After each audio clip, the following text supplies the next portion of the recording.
for statement. Thank you, Mr Deputy Speaker. It's a pleasure to take part in this debate, and I want to also congratulate the member for Mitcham and Morden for securing this debate. And I know that she has been a tenacious campaigner on this issue and has contacted many MPs about it, and I am pleased therefore to support the motion in her name.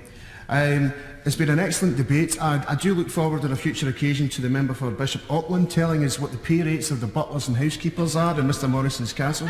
I hope that you'll be able to tell us that on a future occasion. But I do want to pick up on some of the themes, particularly from the member for Halifax and Oldham West and Royton. Because the UK Government's national living wage is not a living wage, as others have said. It's simply a further tier, an additional tier of the national minimum wage. The national living wage does not benefit those under 25. They still face the lower rates in the national minimum wage, and I view that as direct discrimination against young people.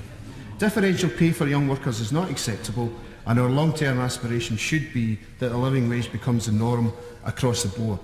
Because there's no justification for paying people in their early 20s 25 pence an hour less than those who are younger. Let's take the example of two workers in a fast food outlet.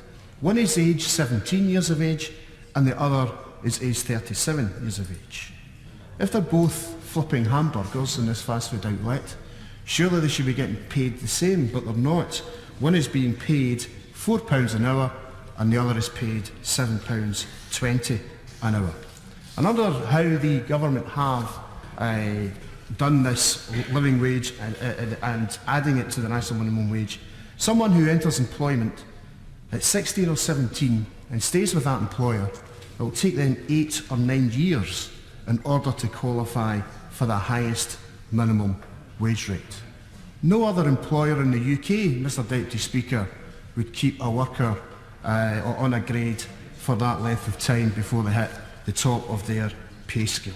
This is clearly discrimination against young workers, and one of the reasons why today's young generation are likely to be poorer than the generations before them. There has been no adequate explanation in this debate as to why the living wage applies to only those 25 or over. But more importantly, as the member for Mitcham and Morden has pointed out, the real issue here is about enforcement of minimum wage rates. Now, the Audit Office last year confirmed that 209,000 workers were not paid the national minimum wage rate. That is a scandalous figure. And the pernicious practices of these rogue employers who are trying other means to get around paying a living wage should be investigated. These are multinational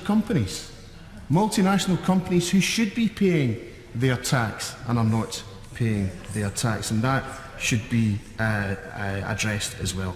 I'm pleased to support the member for Orkney and Shetland, who I think made a very serious point about seafarers and the fact that somehow seafarers are exempt from the living wage or the national minimum wage. And I would ask members of the House to consider signing early day motions 231 and early day motion 516, which deal with these issues in terms of seafarers.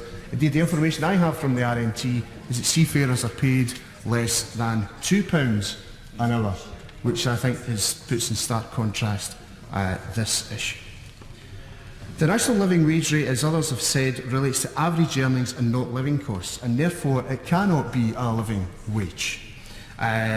It's calculated and takes account of the adequacy of household incomes for achieving an acceptable living standard. Mr Deputy Speaker, in Scotland the SNP continues to set the bar on fair work and support fair work. Leading the way on Monday the 31st of October, the First Minister welcomed the rate of the real living wage of £8.45 an hour that will benefit thousands of workers in Scotland, and has urged more Scottish organisations to sign up as accredited living wage employers.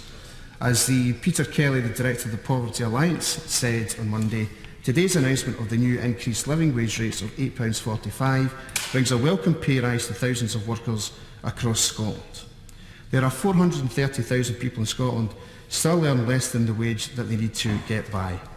This is an increase in the number of people struggling since last year's figures. That's why it's more important than ever for leading employers to join the growing movement of businesses and organisations that are going further than the government minimum and making sure that their employees earn enough to cover the real cost of living.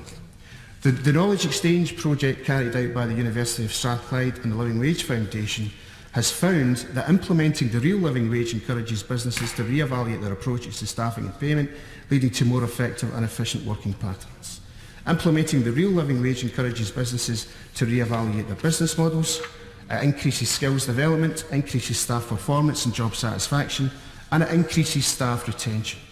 According to the New Economics Foundation, one study found that when employers transition to paying staff at least the real living wage, they experience significantly lower rates of staff turnover, reputational benefits, reduction in sick leave, better motivated staff, and an increase in productivity. A massive 80% of employers felt their staff delivered better quality of work after paying them the real living wage, with 75% of employees agreeing that their work was improved. One major UK firm found that paying contractor staff the real living wage had cut staff turnover by half, saving them £75,000 on the value of a single contract. Mr Deputy Speaker, now over 264 Scots-based living wage accredited employers are paying the real living wage. The SNP government in Scotland has set a target of 1,000 by autumn 2017.